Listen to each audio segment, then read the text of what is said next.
हर की साली हो रंग लेके आई बनी ही रंग तो हर लहंगा चोली। साली हो रंग लेके आई बनी ही रंग तो हर लहंगा चोली।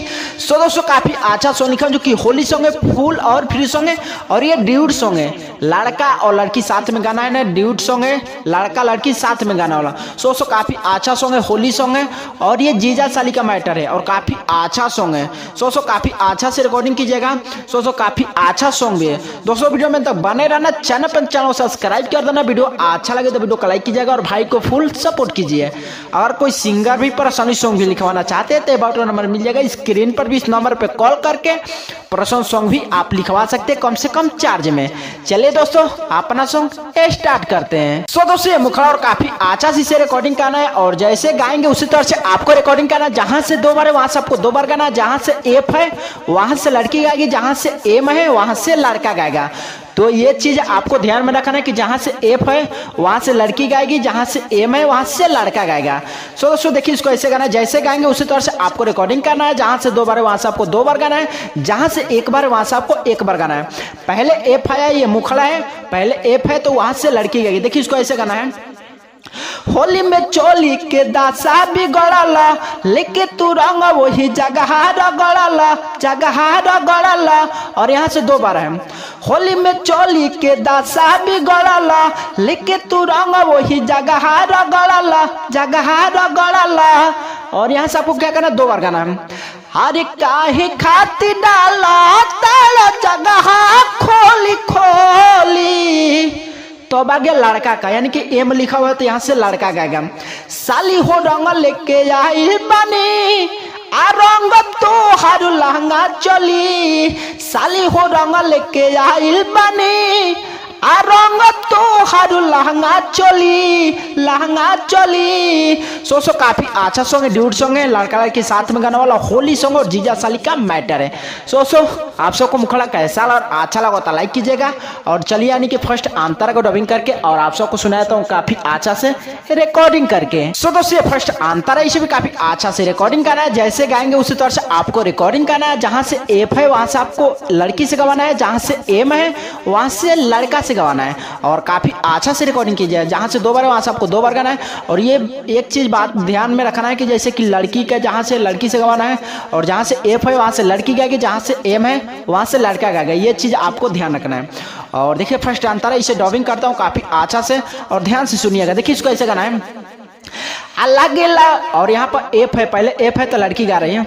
अल्लाह गेला बाबू रौरई है रहनिया तनी को ना भावेला। तो एम आ गया तो लड़का गाएगा। जीजा के हक बाटे साली में आधा उहे हक को मांगेला।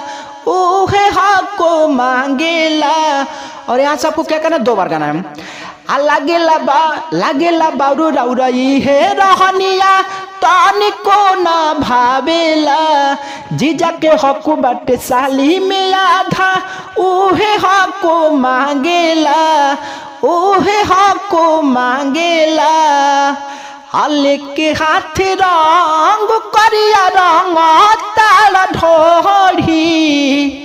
और यहाँ से लड़की का था, जैसे कि यहाँ पर एफ है तो लड़की गा रही है।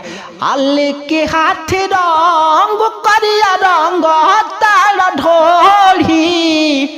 तो यहाँ से आप सबको एम आगे तो लड़का गा रहे हैं।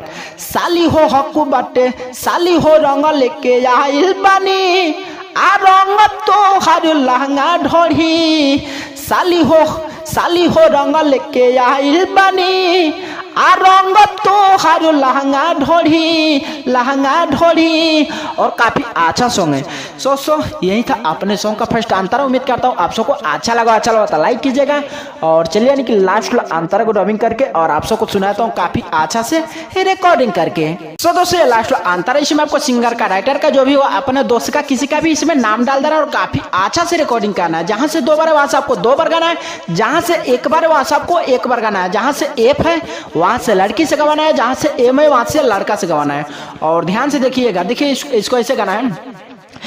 राजो सुरीला जनी भीरी तू साटा दूर से रंग डाला हो तो यहाँ से एम आ गया। तो पहले लड़का बोले खड़ा बानी लेके बल्टी में रंगाबा ऐसे जानी डाटा हो, ऐसे जानी डाटा हो।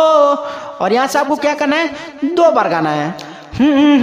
हे राजू सुरीला जनी भीरी तू साटा आ दूर से रंग डाला हो, खड़ा बानी लेके बल्टी में रंगाबा ऐसे जानी डाटा हो, ऐसे जानी डाटा हो।